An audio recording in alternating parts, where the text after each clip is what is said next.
My jsme se tam dneska sešli z více důvodů, ale jeden z nich je, že bychom rádi pustili naše nový CD, který se jmenuje Peklo, co říká si svět.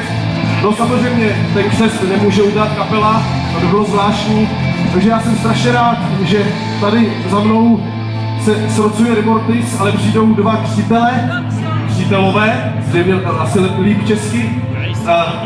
Je mi potěšením, že můžu přivítat na pódium kytaristu kapely Roxor Dana Rajzause. A jako druhého hosta kytaristu kapely Krejson Radka Redyho Kroce.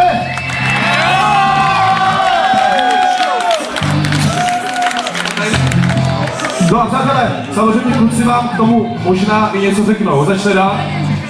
Takže přátelé, mě velkou ctí, že můžu pokřít CDčko kapely Remortis, Peklo, co si říká svět. A přeju jim, ať to dupe dál a hlavně heavy metal forever. Čau.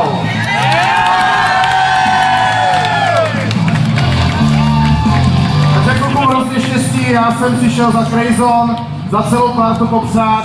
Hodně štěstí, aby to pořád takhle skvěle hrálo a dnes jsem slyšel, líbila se mi moc a je to skvělý počin, tak to tady společně pokřtíme.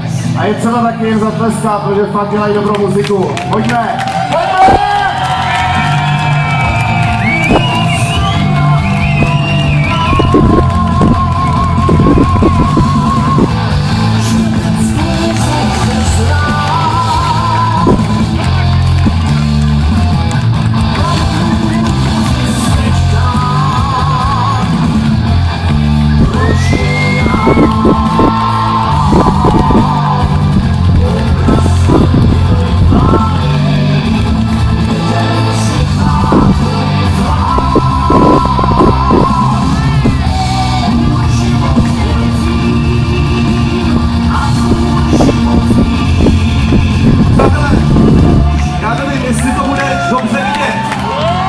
Tohle to stojí za to, my to zkusíme lehce naklonit, jo, ale aby si to viděli celý.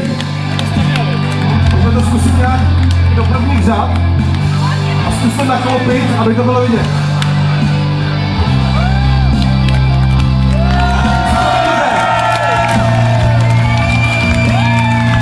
Tak to vidíte.